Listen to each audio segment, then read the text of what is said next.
sandwich. You always have a nice cup of tea with sandwich, and obviously making a cup of tea can be a difficult part of the order of things. So we've got some options for you here.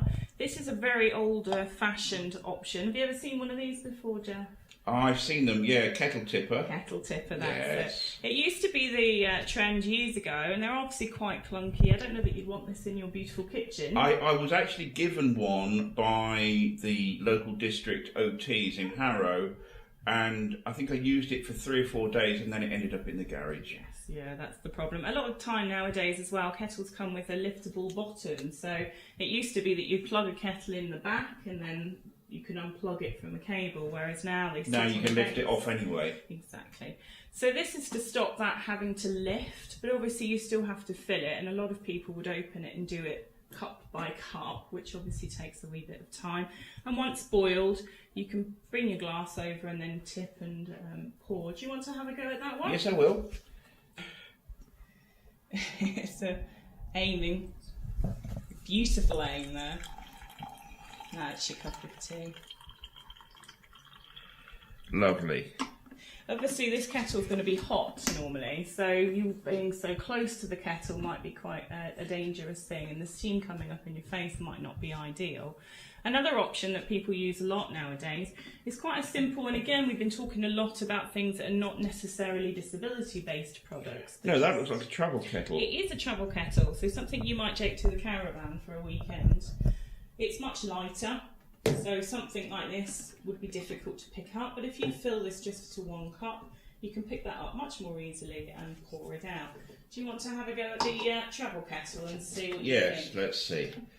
So it's still got the flex attached to the back, which slightly makes me slightly nervous, but yeah, I mean it's very light, and for my kind of impairment, it's not difficult or challenging. So our third and final option we've got here is the OneTouch Kettle. I don't know if you've had one of these before. Yes, I did. I had a bit of a problem with spitting, shall I say, and when it's hot water, it's a bit.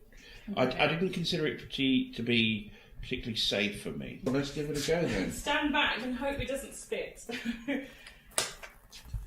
So it turns blue, so you know it's on, and it just takes a few minutes to boil, and it does 1 cup at a time. So quite economical as well, if you're thinking of the environment. It's only boiling what you actually need. There is a stop button on it as well as a fail-safe, just in case you leave it. Like my mother did the other day, she put it on and forgot to put the cup underneath, and we had a flooded kitchen with hot water. How do you think the spitting was on that one? Well, I didn't need to be near it, so it wouldn't be an issue. But I have to say, I'm a bit old-fashioned. I like to make my tea in a teapot. Oh, well, show us what you use, Jeff. Okay, well, I would tend to use one of these old-fashioned whistle kettles, which, you know, easy enough for me to hold. Perhaps a little bit dangerous because, you know, I've got the hot side near to me, but I can hold it and tip it without any too much danger to myself. So obviously if you're making a cup of tea, you need a cup to have, and lots of different options on the market at the moment. Again, you can have a look on Living Made Easy to see which might be more suitable for you. They're all thermal and they come with different handles, and these are supposed to be shaped to help with the holding. A really nice feature I like about these, this one, you'll see inside, this one's nice and coned inside, and a lot of people will struggle to be able to get their heads right the way back when they're drinking. So this cone shape enables you to drink with this sort of position where your neck stays in the same place. And you don't end up flooding your mouth with exactly super hot liquids. This is it. Right. So you and I could sit down for a cup of tea, and actually the cups are quite similar, they look the same, and you wouldn't feel like an odd one out necessarily drinking. What do you think to these ones?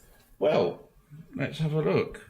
I mean, that one, I would say it says to me camping cup. It doesn't say older person or disabled person. It's just something that you take with you on a picnic or something like that. And you're right about the handles. They're very nice to hold.